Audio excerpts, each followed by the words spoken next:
너는 조각목으로 상을 만들되 길이는 2규빗, 너비는 1규빗, 높이는 1규빗 반이 되게 하고 순금으로 싸고 주위에 금테를 두르고 그 주위에 손바닥 넓이만한 턱을 만들고 그 턱 주위에 금으로 테를 만들고 그것을 위하여 금고리 넷을 만들어 그 네 발 위 네 모퉁이에 달되 턱 곁에 붙이라. 이는 상을 맬 채를 꿰 곳이며 또 조각목으로 그 채를 만들고 금으로 싸라. 상을 이것으로 매일 것이니라. 너는 대접과 숟가락과 병과 붓는 잔을 만들되 순금으로 만들며 상 위에 진설병을 두어 항상 내 앞에 있게 할지니라.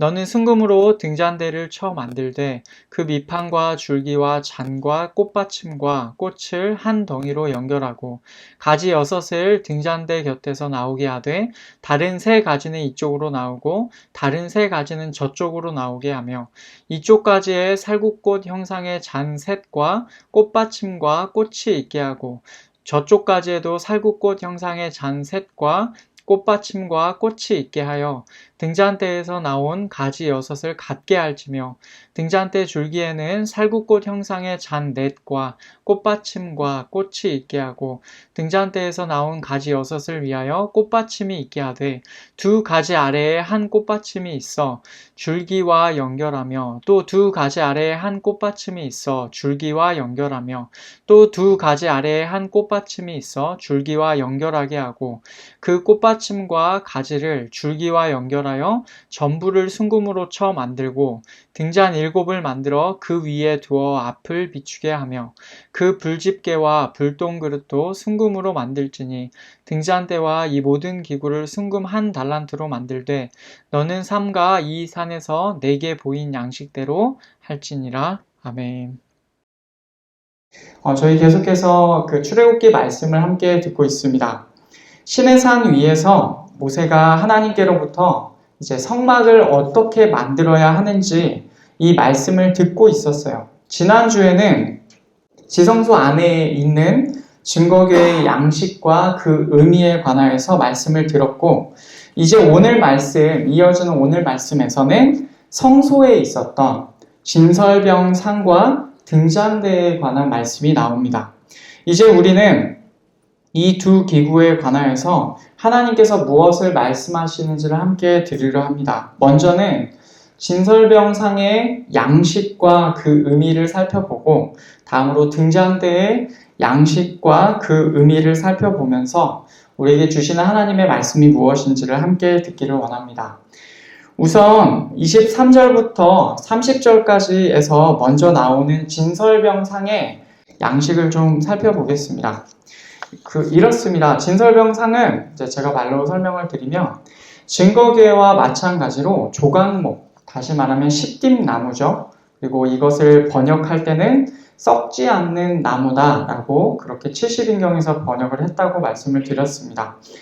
십딥나무로 그렇게 그 모양을 만들고 그 위를 순금으로 쌓는 형태입니다. 그 크기는 증거궤와 약간 달라요. 모양이 약간 다르지만 높이는 1규빗 반으로서 같습니다. 썩지 않는 나무, 십딥나무로 상을 만들고 금으로 싼 다음에 그 사방에 어떻게 합니까? 금테를 두르고 턱을 만들고 다시 금테를 두르는 것으로 되어 있어요. 이 테는 테두리라고 보시면 됩니다. 금으로 테두리를 두르고 턱을 만들고 다시 금으로 테두리를 두른다. 이 말이 무슨 말인지는 잠시 후에 그림으로 잠깐 보겠습니다. 그리고는 금고리 넷을 만들어서 그 상에 네 발이 있잖아요. 네 발 위 모퉁이에 달아야 합니다. 이 금고리를 다는 목적은 증거궤처럼 그 안에 막대기를 넣어서 이동할 때 그 막대기로 이동하고자 함이죠. 그렇게 보면 방금 앞에서 나온 그 턱을 만드는 이유도 알 수가 있습니다. 여러분, 진설병상에서 턱을 만드는 이유가 무엇입니까? 빵을 진열해 놓은 채로 막대기를 들어서 이동을 할 때 상 위에 있는 그 떡과 기물들이 혹시라도 움직이면서 턱에 걸리게끔 하여서 상 바깥으로 쏟아지지 않기 위함입니다. 마치 이 강단처럼 이렇게 제가 성경책을 밀면 이게 없으면 떨어질 수도 있잖아요. 근데 이 턱이 있어서 성경책이 이 안에 있는 것처럼 그런 것과 같습니다. 실제로 민수기 4장을 보면 이 진설병을 있는 그 상태로 위에 보자기를 덮고 덮개를 씌워서 그 상태로 이동을 합니다. 그래서 빵이 진열된 채로 이동할 때를 대비하여서 턱이 필요한 것이죠. 이제 뒷부분에서는 어떤 내용이 나오냐면 막대기, 그 채를 만들라라는 내용이 나오고 상 위에 둘 기물들에 관한 내용이 나와요. 앞에서 만든 금 고리를 그 턱의 모퉁이 거기에 붙여서 상을 들기 위한 그 막대기를 그곳에 위치시킵니다. 그 막대기들은 마찬가지로 증거궤대와 마찬가지로 시띠나무로 만들고 금으로 쌓아야 하죠. 이제 그 마지막 부분에 나오는 것은 그 상 위에 올릴 그릇들도 만들어야 한다라는 내용이에요. 순금으로 그릇들을 만들어서 상 위에 두고 거기에 진설병을 두어서 항상 하나님 앞에 있게 해야 합니다. 여러분, 여기까지가 진설병의 양식을 다룬 내용이에요. 우리가 보편적으로 알려져 있는 그림의 예시를 하나 보여드리겠습니다. 이런 느낌입니다. 그래서 상이 이렇게 있고 그 상에 네 발이 있으며 그 금고리가 있고 금고리 사이로 막대기를 꿰입니다. 그리고 그 채로 들어가지고 이동을 하는데 그 위쪽을 보시면 턱이 있죠. 그래서 이렇게 해가지고 그 안에 금으로 된 그릇이 들어가 있고 그 안에 6개씩 두 줄로 진설병을 쌓습니다. 이게 바로 그 진설병 상의 양식이에요. 증거궤랑 비슷하게 생겼지만 그 형태가 약간 더 길쭉합니다. 막대기로 들고 말씀드린 대로 그렇게 이동을 해야 되고 진설병 상을 든 채로 이동하기 때문에 턱이 있는 것이다 라고 그렇게 보여집니다. 여러분, 그러면 이 진설병 상이 의미하는 바가 무엇입니까? 여러분, 이 안에 함축되어 있는 내용이 어떤 것을 의미하는지를 우리가 함께 보고자 합니다. 진설병 상에 있어서 가장 핵심적인 내용은 30절에 나옵니다. 30절을 보면 상 위에 진설병을 두어 항상 내 앞에 있게 할지니라. 아멘. 여러분, 진설병은 무엇이냐면 하나님 앞에 진열하여 놓은 떡 혹은 빵을 말합니다. 중요한 점은 항상 하나님 앞에 있게 하는 거예요. 계속해서 하나님 앞에 있도록 그 자리에 놓는 그것이 중요한 것이죠. 그 빵을 항상 하나님 앞에 있게 하는 장소가 어디입니까?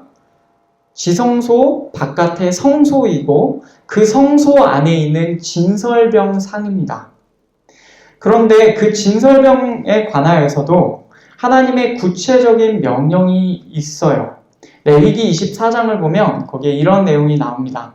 너는 고운 가루를 가져다가 떡 12개를 굽되 각 덩이를 10분의 2 에바로 하여 여호와 앞 순결한 상 위에 두 줄로 한 줄에 6씩 진설하고 너는 또 정결한 유향을 그 각 줄 위에 두어 기념물로 여호와께 화제를 삼을 것이며 안식일마다 이 떡을 여호와 앞에 항상 진설할지니 이는 이스라엘 자손을 위한 것이요 영원한 언약이니라.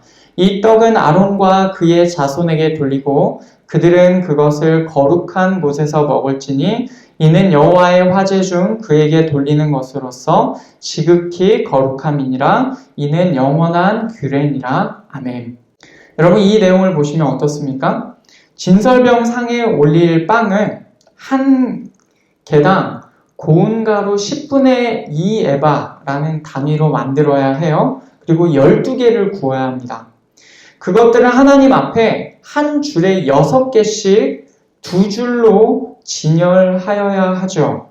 진열한 다음에는 계속 그렇게 됩니까? 아닙니다. 매 안식일마다 새로운 떡으로 교체하여야 합니다. 교체된 떡은 제사장인 아론과 그의 자손, 즉 제사장 가문이죠. 제사장 가문이 거룩한 곳에서 먹어야 해요. 여러분, 이것이 진설병에 관한 더 구체적인 명령입니다. 이 배경을 좀 머릿속에 두고 계시고 이 배경에서 진설병과 진설병 상이 의미하는 바가 무엇입니까?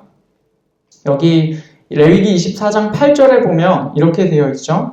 이는 이스라엘 자손을 위한 것이요 영원한 언약이니라. 이 떡이, 이 빵이 지금 의미하는 바가 무엇이냐면 이스라엘 자손을 위한 것이고 하나님과 그들 사이에 맺은 영원한 언약이다 라는 것입니다. 진설병이 12개였다는 점에서 우리는 이스라엘 12지파를 떠올릴 수 있겠습니다. 출애굽기 24장, 그때 언제냐면 언약 체결식 때예요. 그때 이스라엘 12지파대로 12기둥을 세웠죠. 그것처럼 여기에서 나오는 빵 12개는 이스라엘 12지파와 연결될 것입니다. 그러면 이 빵 12개는 왜 항상 하나님 앞에 진열하여 놓아야 합니까? 오늘 말씀 30절을 다시 보면 이렇게 되어 있습니다. 상 위에 진설병을 두어 항상 내 앞에 있게 할지니라. 아멘. 여러분, 여기서 나온 내 앞이다 라는 히브리어 표현은요, 직역하면 내 얼굴입니다. 내 얼굴에 있게 하라 라는 거예요. 앞이라 라는 방향은 사실 여러분 우리가 생각해 볼 때 쉽게 알 수 있어요. 우리가 얼굴이 향하여 있는 곳이 앞입니다. 그런데 여기서 끝이 아니라 진설병이라는 히브리어 표현을 보면요, 이것의 원래 의미에도 얼굴이 들어가요. 이 말이 무슨 말이냐면 진설병을 직역하면 얼굴의 빵입니다. 말이 안 되는 것 같죠? 왜 얼굴입니까? 왜 얼굴의 빵입니까? 왜 여기서 얼굴이 나올까요? 진설병이 하나님의 얼굴을 향하여 있는 곳에, 다시 말하면 하나님의 앞에 두는 빵이다 라는 의미에서 이것이 얼굴의 빵이다 라고 했을 것입니다.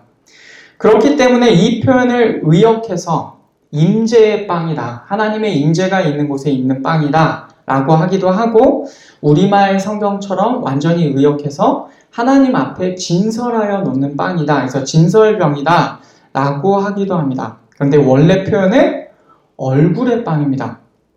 그러면 한번 다시 보실까요? 상 위에 얼굴의 빵을 두어 항상 내 얼굴에 있게 할지니라 라는 말이에요. 이제 우리는 이 12개의 빵, 항상 하나님 앞에 진열하여 놓는 빵이 어떤 의미인지를 우리가 생각해 볼 수가 있겠습니다. 이 얼굴의 빵은요, 하나님과의 언약 관계 안에 있는 이스라엘 12지파를 의미합니다. 이것은 하나님의 명령을 따라 항상 하나님 앞에 하나님의 얼굴이 향하여 계신 곳에 있게 됩니다. 하나님께서는, 이것이 의미하는 바는 이런 의미예요. 하나님께서는 당신의 백성을 절대로 하나님의 면전에서 벗어나게 내버려 두지 않으신다라는 의미입니다.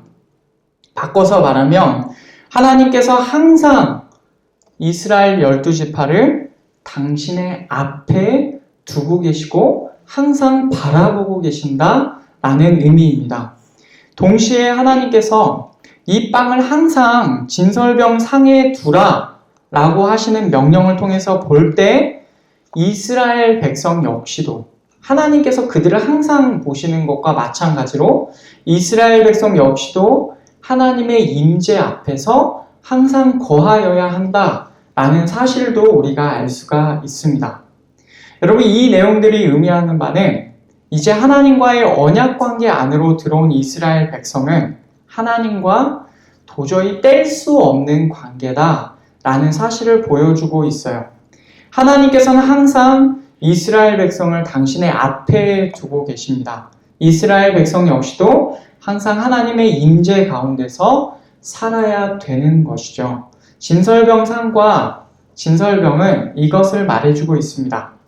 이제 그 다음으로는 31절부터 40절까지 등잔대가 나옵니다.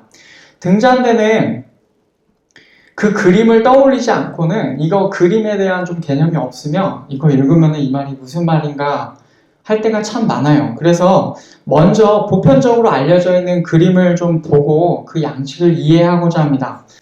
여러분 이것이 이 그림을 보신 적이 있으시죠? 이것이 오늘 말씀에서 말하는 등잔대의 보편적으로 아마 이럴 것이다 라고 생각되는 양식입니다. 이렇게 되어 있어요. 내용을 보면 이제 31절부터 32절을 보면 이렇게 되어 있습니다. 너는 순금으로 등잔대를 쳐 만들되 그 밑판과 줄기와 잔과 꽃받침과 꽃을 한 덩이로 연결하고 가지 6을 등잔대 곁에서 나오게 하되 다른 3가지는 이쪽으로 나오고 다른 3가지는 저쪽으로 나오게 하며 아멘. 이 말씀이 그대로 이렇게 적용이 됩니다. 밑판과 그쵸? 줄기 혹은 가지 그리고 꽃받침과 꽃이 전부 하나로 연결되어 있어요. 이거 갖다가 어떻게 붙이거나 아니면 어떻게 고정시켜 놓은 것이 아니라 전부가 다 하나로 쳐서 만든 것입니다. 순금을 재료로 해서 쳐서 만들어야 하는 것이죠. 가지가 6이 있어요. 이게 되게 등잔대지만 사실은 나무의 느낌이에요. 그래서 중앙에 대가 있고 거기로부터 이쪽으로 3개, 저쪽으로 3개, 가지가 총 6개가 나옵니다. 6개의 가지에는 각각 꽃 형상의 잔셋과 꽃받침과 꽃이 있어요. 그래서 각각의 가지들을 보시면 3개씩 꽃이 있죠. 그렇게 되어 있습니다. 그리고 이 등잔대의 중앙의 대에는요, 이 잔과 꽃 받침 그리고 꽃이 4개가 위치를 하는데 보시면 2가지가 뻗어나온 데 각각 밑에 하나씩 있어요. 그래서 하나, 둘, 셋이 있고 맨 위에 하나 더 있죠. 그래서 중앙에는 4개의 꽃받침과 잔이 위치를 합니다. 그리고 이 모든 것들을 어떻게 합니까? 순금으로 만들어야 되고 쳐서 만들어야 하는데 여러분 한번 생각해 보시죠. 이것을 쳐서 하나에 연결된 것으로 만들려면 얼마나 대단한 기술이 필요하겠습니까? 하나님께서 특별하게 허락하시는 대단한 기술이죠. 그리고 등잔 7을 만들어 그 위에 두어 앞을 비추게 하여야 합니다. 그래서 다시 보시면 이 가지들 맨 위에 보시면 등잔이 하나씩 있고 중앙에 대까지 해서 7개가 위치하여 있습니다. 보이시죠? 그래서 이 내용을 보시면 이해가 되실 것입니다. 그래서 이 위에는 실제로 불이 붙도록 그렇게 만들어 놓는 것이죠.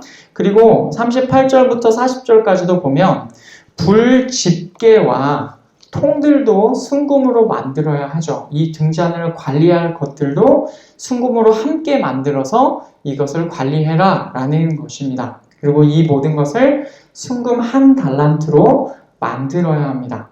하나님께서는 이 양식을 모세에게 실제로 보여주시면서 말씀을 하셨어요. 나중에 모세는 이 말씀에 순종하여서 출애굽기 37장에서 이것을 만듭니다. 이렇게 등잔대의 양식이 바로 이 내용에 담겨 있었어요. 그러면 여러분 우리가 질문을 던져야 할 것은 이것입니다. 이 등잔대가 의미하는 바가 무엇인가? 마찬가지로 이 등잔대의 핵심 기능이 37절에 나옵니다. 등잔 7을 만들어 그 위에 두어 앞을 비추게 하며 아멘. 앞을 비추는 거예요. 앞쪽으로 불을 켜서 그 불이 그 앞쪽을 비추게 하는 것. 이것이 등잔대의 핵심적인 역할입니다. 여러분 지금 등잔대가 위치한 곳이 어디입니까? 우리가 성막 테두리 안에 들어가면 번제단이 있고 그 앞에 좀 더 가면 물두멍이 있고 그 앞에 좀 더 가면 천막이 있어요. 그 천막을 절반으로 나눠서 가장 깊숙한 곳은 지성소가 있고 바로 가까운 쪽 앞쪽에는 성소가 있습니다. 그 성소에 지금 위치하여 있어요. 이 등잔대가. 그런데 이 성소는요, 천막입니다. 천막으로 되어 있기 때문에 실상 그 안에 들어가면 무척 어두웠을 것입니다. 그래서 기름으로 켜지는 이 등잔대는 실제적으로 어두운 천막 안을 밝히는 역할을 할 것입니다. 레위기 24장을 보면 앞에서 본 것과 같은 장인데 거기에 등잔대에 관한 구체적인 명령이 나옵니다. 2절과 3절 이스라엘 자손에게 명령하여 불을 켜기 위하여 감람을 찌어낸 순결한 기름을 4개로 가져오게 하여 계속해서 등잔 불을 켜둘지며 아론은 회막 안 증거궤 휘장 밖에서 저녁부터 아침까지 여호와 앞에 항상 등잔 불을 정리할지니 이는 너희 대대로 지킬 영원한 규례라. 아멘. 등잔대는요, 감람을 찌어낸, 올리브를 찌어낸 순결한 기름으로 켭니다. 이것이 연료가 되는 거예요. 하나님께서는 이 불을 계속 항상 켜두라고 하시면서 아론이 성소에 들어와 계속해서 이 등잔을 정리하라 라고 그렇게 말씀을 하세요. 이렇게 성소 안에 있는 등잔대에서는 계속해서 불이 켜져 있어야 하고 천막 안을 밝히고 있어야 합니다. 여러분, 이 상황에서 등잔대가 의미하는 바가 무엇입니까? 앞에서 말한 대로 기본적으로는 그것이 위치한 성소 안, 어두운 성소 안을 그 앞쪽을 비추는 데에 쓰입니다. 그런데 좀 더 나아가면 이 등잔대의 위치를 우리가 만약에 살펴본다고 하면 더 많은 의미를 담고 있어요. 등잔대의 위치가 어디입니까? 성소 안이죠. 그 성소 안에서도 좀 더 구체적인 장소가 있어요.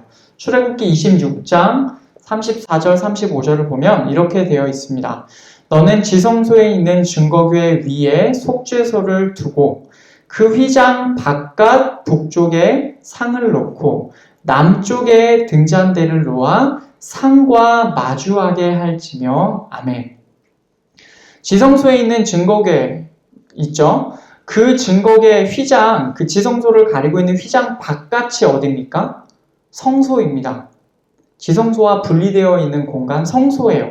그 성소의 북쪽에 상, 여기서 말하는 상은 진설병상을 말합니다. 남쪽에 등잔대를 놓아서 진설병상과 이 등잔대가 서로 마주보게 하라 라고 그렇게 하나님께서 말씀하고 계십니다. 여러분, 이것이 무엇을 말합니까? 등잔대와 진설병상은 지금 서로 마주보고 있는 상황이에요. 이 상황에서 등잔대는 어떻게 되어 있습니까? 항상 불이 켜져 있죠. 그래서 그 앞쪽을 비추고 있어요. 여러분, 이것이 무엇을 의미할까요? 진설병상이 의미하는 바는 하나님께서 이스라엘 백성을 항상 당신의 앞에 두고 있다라는 것이었죠. 그런데 그 광경을, 진설병상이 하나님의 얼굴 앞에 있는 그 광경을요, 등잔대가, 마주하고 있는 등잔대가 항상 밝게 비추고 있어요. 지금 이 상황을 생각해 볼 때 등잔대에서 나오는 빛은요, 하나님의 얼굴에서 나오는 광채와도 연결될 수가 있을 것입니다. 이스라엘 백성을 의미하는 진설병상이 어둠 가운데 그냥 있을 수도 있어요. 그런데 하나님께서는 등잔대를 만들게 하셔서 그 7개의 등잔으로부터 불이 나오게 해서 그 이스라엘 백성을 의미하는 진설병이 하나님 앞에 있는 광경을 비추도록 하셨습니다. 여러분, 이런 모습이 그려지죠. 하나님께서 이스라엘 백성을 항상 당신의 앞에 두고 계시면서 당신의 얼굴을 그들을 향하여 환하게 비추고 계시는 그런 모습. 여러분, 이 모습이 그려지십니까? 이것이 등잔대에 담긴 의미입니다. 진설병상과 등잔대에 관한 여기까지의 내용을 한번 정리해 보겠습니다. 진설병상과 등잔대는 모두 성소 안에 위치하면서 서로 마주보고 있어요. 진설병상 위에는 12개의 얼굴의 빵이 항상 하나님 앞에, 하나님의 얼굴이 향한 곳에 올려져 있어야 하죠. 이것은 하나님께서 이스라엘 12지파를 항상 당신의 얼굴이 향한 곳에 두신다라는 것을 의미하고 있습니다. 등잔대는 이 진설병상을 마주 보면서 항상 켜져 있고 그 앞쪽으로 빛을 비추고 있어요. 이 등잔대는 하나님께서 당신의 얼굴에서 나오는 빛으로 비추시고 계시는 광경을 나타내고 있어요. 다시 말하면 하나님께서 하나님의 백성을 항상 당신의 앞에 두고 계시는데 당신의 얼굴빛으로 그들을 비추어 주신다라는 사실을 의미하고 있는 것입니다. 여러분, 이것이 진설병상과 등잔대의 의미입니다. 하나님께서는 이 광경을요, 제사장이 날마다 지켜보게 하셨습니다. 왜냐하면 제사장은 날마다 성소에 들어가서 오늘 아까 읽었던 말씀에서는 아론이 그 등잔대의 불을 항상 정돈을 해야 돼요.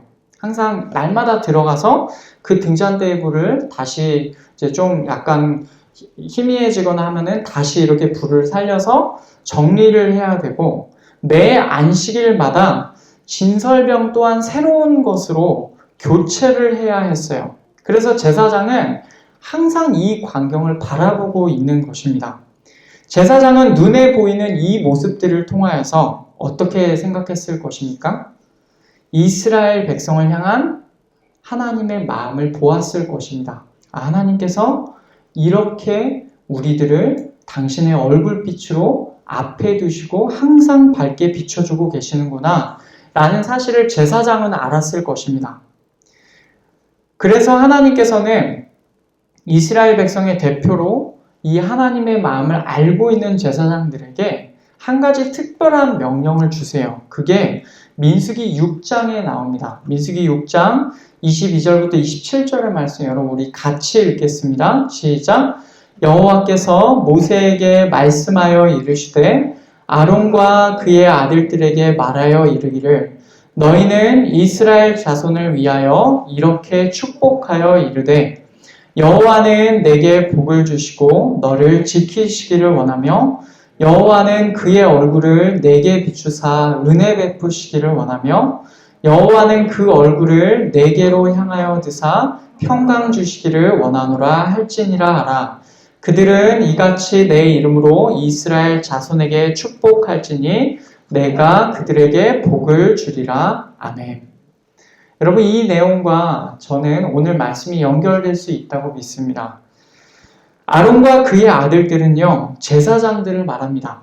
이 제사장들은 아까 앞에서 말씀드린 대로 이 등잔대와 진설병상을 날마다 보는 사람입니다.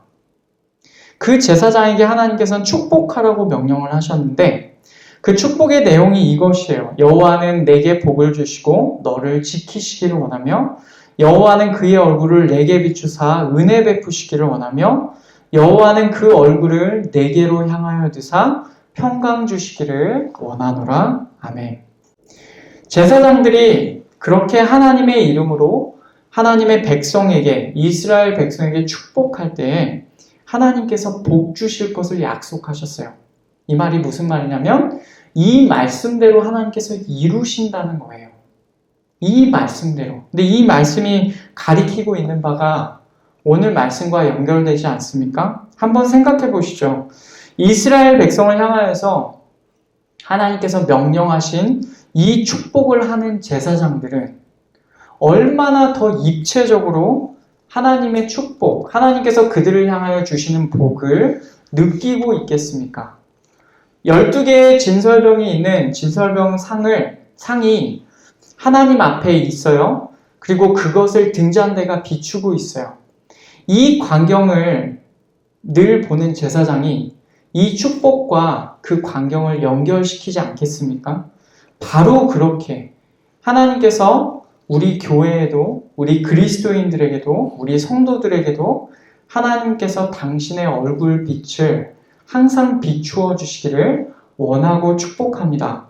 하나님께서는 당신의 백성인 우리를 마찬가지로 당신의 앞에 두시고 당신의 얼굴을 항상 우리를 향하고 계실 줄로 믿습니다.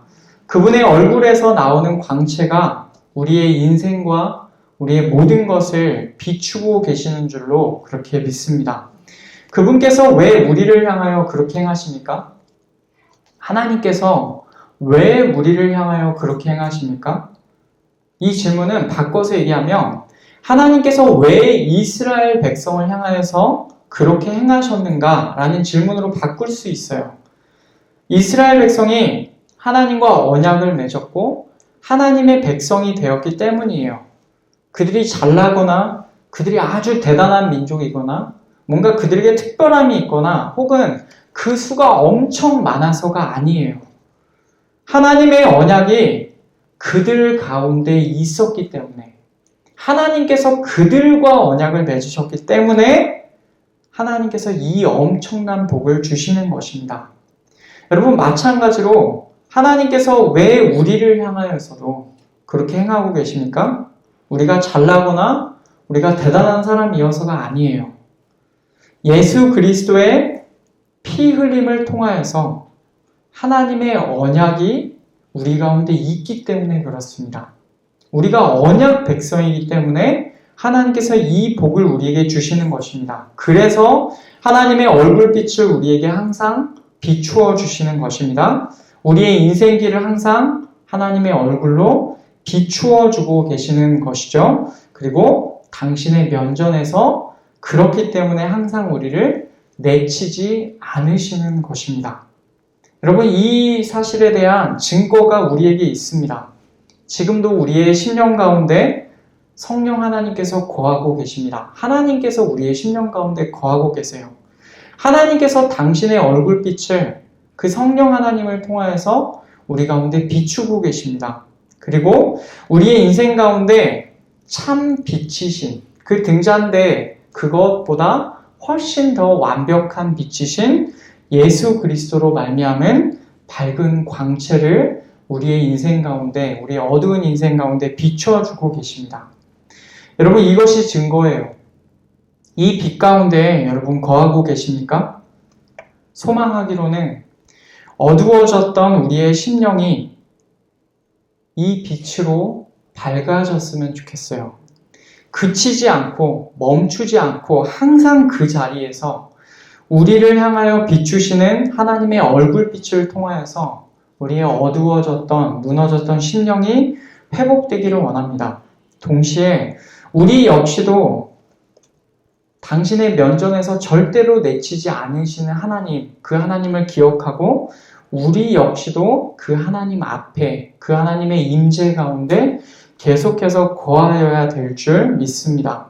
그분의 앞을 떠나지 않고 항상 그 자리에 있어야 하는 진설병처럼 우리도 그분 앞에 거하는 자들이 되시기를 축복합니다.